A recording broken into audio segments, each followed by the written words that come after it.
Hey team, today we're going to talk about leadership with Lieutenant Colonel Scott Morris. Scott is a 1996 graduate of West Point. He's an artilleryman. He served in 4th Infantry Division, 17th Field Artillery Brigade, 4-2 Striker. He's also got some time as a tactical officer at West Point. Scott has 2 deployments to Iraq, one as a battery commander and one as a combat advisor. He's married to his wife, Wendy. They have 2 boys. And currently, he's a professor of military science at Missouri State University. So, Scott, the first thing I'd like to do is ask you, you spent a lot of time with cadets. You spent time with cadets while you were at West Point, and now you've been a professor of military science for a few years. What's your biggest pieces of advice you would give to cadets about leadership? Yeah, that's a great question. You know, I've got 3 big things that I try to beat the drum about over and over again, repetitively with the cadets. So hopefully they'll take some of it away. Number one thing for any leader, and especially when you're starting off, is character. Is that character development? It's about instilling those values in you. You know, integrity, honor, personal courage, all the Army values we talked about. You know, I tell my cadets, if there's one thing they can get right, it's got to be their character, because they're going to be put in dynamic situations they have no experience in, and they have to lead a team through it. And so those important decisions are going to come back to their character. They're going to those decisions will be made right here in what's at their center. So that's the number one thing. The other one is confidence. Maybe not confident in their ability in a certain scenario because it's the first time they've been there, but the confidence that they can figure it out. They can lead their team to success. They can accomplish a mission. They can win. And then the third is strength. It's physical strength, obviously, in this setting, but also that strength of character, that strength to know that they're going to be able to get through all the challenges placed in front of them and lead their team. Those are great 3 bedrock values and leadership tips, Scott. I appreciate those. And then, but I think I remember back to being a cadet and being worried about the transition to becoming a lieutenant, and how was I going to do that? How was I going to be successful? So talk about some of the tips you give to your cadets about making that transition to being a successful lieutenant in the Army.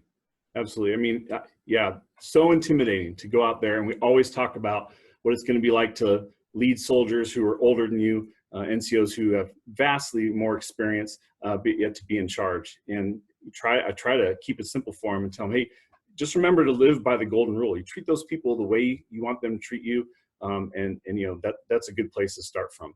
But I also remember the first piece of advice that my brigade commander gave me when I was a brand new lieutenant. Caught me in the quad one day and he said, hey, Scott, remember, you were issued 2 ears and 1 mouth, and if you use them in that ratio, you'll most likely be successful. And I thought that was great. They got to be willing to learn. They got to have that mentality that they're going to go in and better themselves, and thus be able to be a leader and better their team. So be eager to learn. Don't stop learning, and that I mean goes throughout, obviously, in any career of any leader. You know, and then for lieutenants, one thing I'm big on now is talking to them about being uniquely placed to understand the resiliency of your soldiers, because we're struggling as a force with suicide and with resiliency. And they see a lot. They see a lot more than that battery commander who's you know, managing a larger organization. They're down with their platoon or their section, and they can really get to know their soldiers and make a difference. So if they see a couple things wrong, they know they're struggling physically, maybe having some problem paying the bills. You know, they know what's going on and can see how many hits their soldiers are taking, and then talk with their NCOs and see it from a different angle. Maybe get a better picture. Use the example of the stool. If a person is a 7-legged stool, you know, all those being different pillars of resiliency, whether it's financial, physical, spiritual, whatever, and 2 or 3 legs are kicked out, you know, you're probably all right if you have 7 legs. But if they're all on the same side, you got to watch for it. And the lieutenant is right there, can make a difference, can build that team dynamic where people are watching out for each other, and they can get after resiliency. So those are some things for lieutenants that I try to talk to my cadets about as they're getting ready to go out the door. So Scott, you have your top 10 tips for cadets to be successful.